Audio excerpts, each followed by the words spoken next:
The NBA season has reached its halfway point, or at least a little over halfway. We're finally to the All-Star break. And this happens every single year where once we go from the Super Bowl, everyone's sports attention turns to the NBA. And it feels like this is Groundhog Day all over again because the NBA has real issues, and I'm not sure what the solution is, but I'm going to tell you today.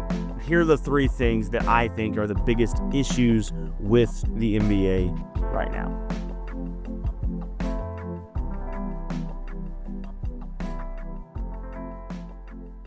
I think the biggest issue that the NBA is running into right now is tanking. It's gotten to a extreme level as of recently. Um, you know, Bill Simmons on his podcast is talking about that this tanking thing goes all the way back to like 1984 when you had Akeem Olajuwon and Michael Jordan, and they were trying to actively tank towards the end of the year. The Houston Rockets were to get a higher draft pick, and of course they got the number one pick, got Akeem, and has won a couple titles after that. But this is not a new issue for the NBA. It's just that now we've gotten to a new level of blatant tanking.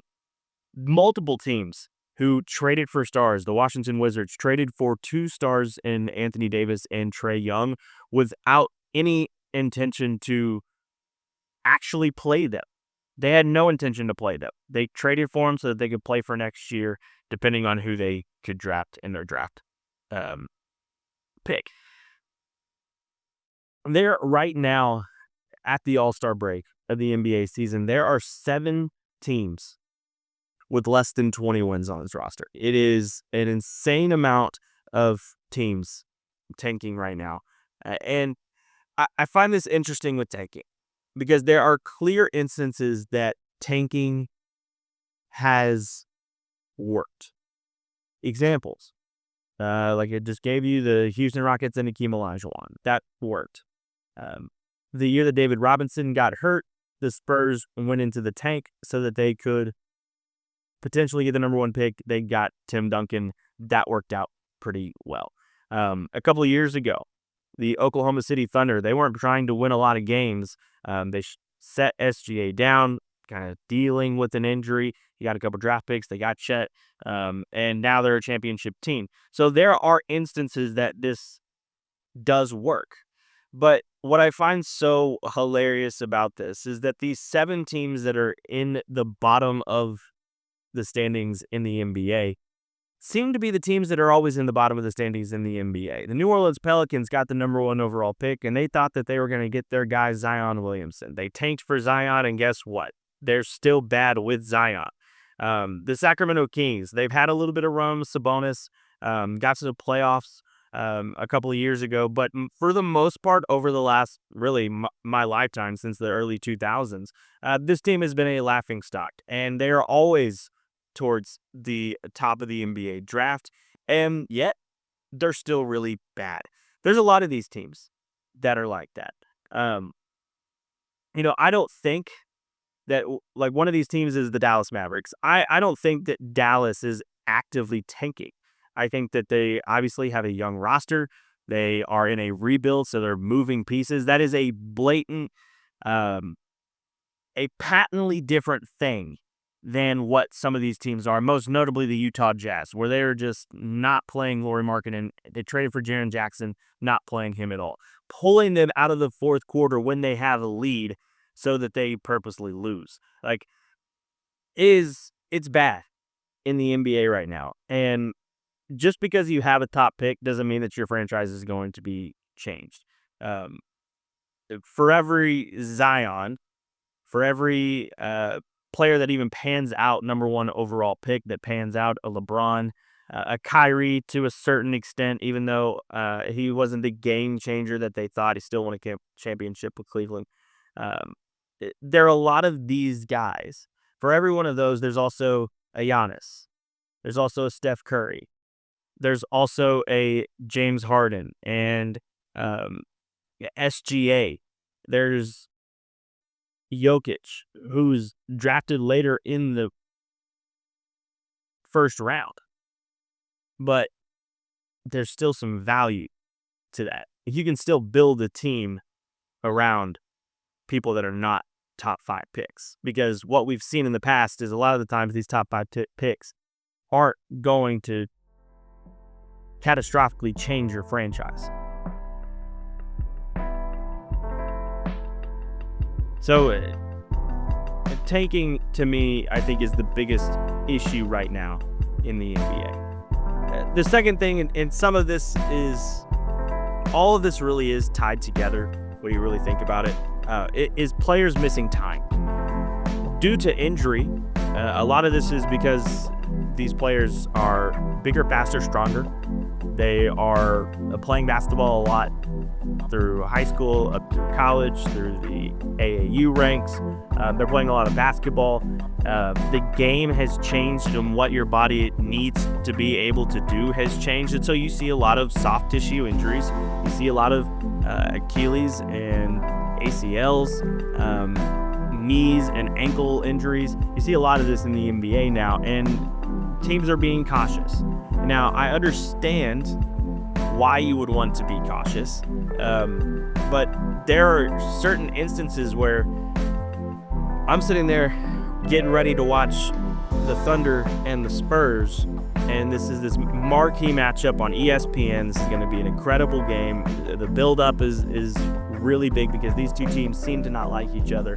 All of these things. And when the Oklahoma City Thunder starting lineup graphic pops up, not one of their normal starters is playing.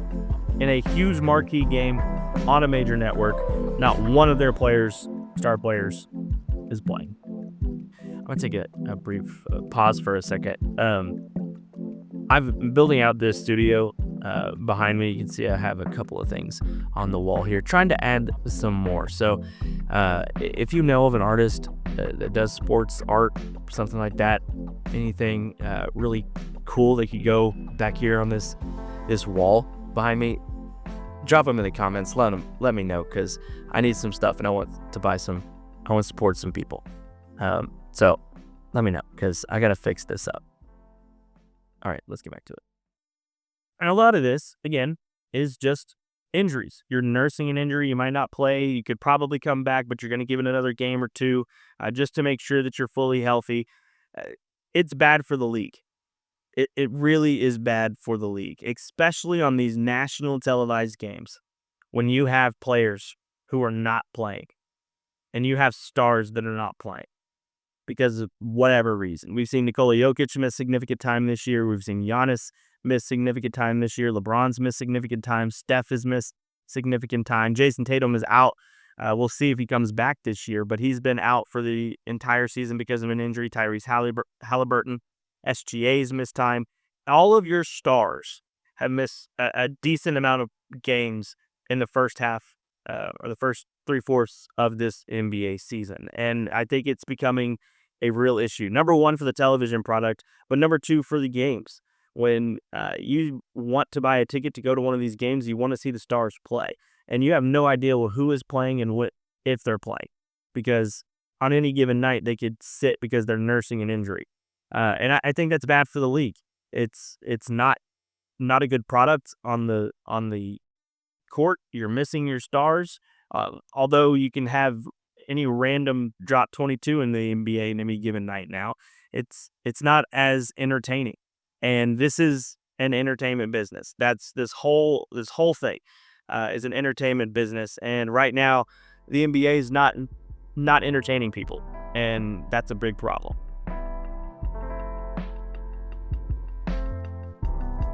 And I've talked about this before on my channel. This is not anything coming from me, but a couple of years ago, Nick Wright said he was on a forum and he was talking to Daryl Morey, and he was talking about like building a team and trying to win games. Tanking, you're sitting players because of injury, the analytics department with the amount of three-point shots. All of these things is what is smart to do to win basketball games. Tanking is considered a smart thing to do if you think you have a good front office that can do it. shooting a lot of threes is analytically very smart. However, what do you do when the smart way to do something is bad for the product overall? And Daryl Morey said, look, it's not my job to fix that. It's the league's job. I'm going to do what I need to do to try to win games and what is in my rule book and what I can and cannot do. But it's not my job to figure out how to do this. It's the league's job to figure out how to stop smart people from, I don't want to say manipulating the system, but to give them incentive to do something different. And this is the style of play. You watch basketball right now, and specifically in the NBA, you watch the NBA right now. And it is a lot of transition threes, it's a lot of pull-up jumper threes, it's a lot of early shot clock threes, or easy buckets in the middle. Now, a lot of this is because the spacing has gotten insane. You go back and watch basketball from the early 2000s, and it looks a lot different than what it does in 2026 because the spacing is different. All 5 players on the court can shoot a three and knock it down, so you don't have anyone clogging the paint, which makes a lot of the times easy buckets at the basket, or you're taking 3-point shots that even if they miss, the analytics say it's a better shot than a 2-point shot. So the style of play is, I think, a really big deal. I talk to people all the time. They're like, well, they're just jacking up threes and it just doesn't look that competitive, even though I think that the skill level is higher now than it's ever been. It just doesn't look as competitive because you're jacking up a three. You're not really going to be able to block a 3-point shot. So it's kind of a slow contest at the point of attack. And then you get to the rim, and what are you going to do if the lane's clear and it's one-on-one and this person can just drive to the basket? I think that it's nothing that people in the NBA should necessarily stop doing because it's the smart thing to do. However, the league's got to figure something out. Here's some numbers. Here's some numbers about the NBA in the last 20 years. So 20 years ago, the 2004-2005 season, the league average of made 3-point shots was 5.6. In those games, they were attempting 15.8 threes a game per the league average. Go to 2014. This is obviously Steph Curry starting to become a really popular athlete. This is the top of the Houston Rockets with James Harden hoisting a lot of threes. So in 2014, the average went up to 7.8 3-point shots made. The attempts went up to 22.4. So in 10 years, they were averaging 7 more threes attempted per game each team. This is the league average. Fast forward to 2024, another 10 years, the average makes in 3-pointers is 13.5. The average attempts is 33 attempts a game. That's the league average. So in 20 years, we go from 5.6 3-point shots made a game to 13.5. That's a big difference. That's 8 more threes a game that are being made than 20 years ago.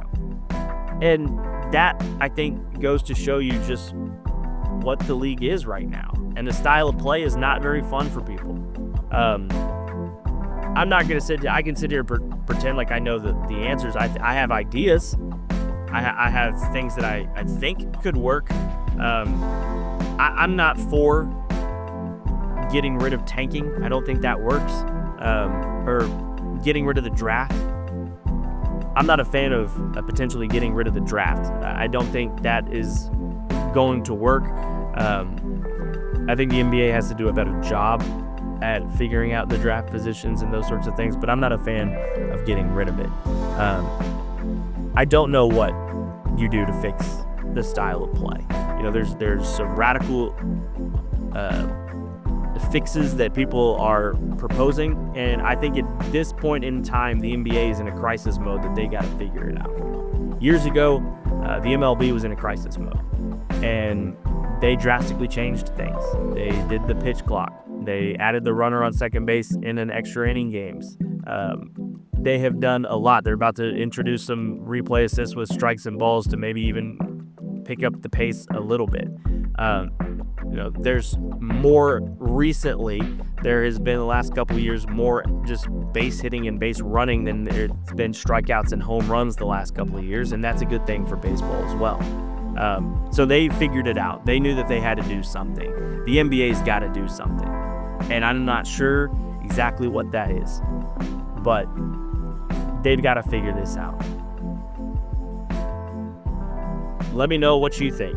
What are some fixes that the NBA could potentially implement? Because I love the NBA, I love basketball, and I love watching it. But right now, it's a lot of the same things. It's a lot of the same things. So let me know what are some of your ideas on how to fix some of these things in the NBA.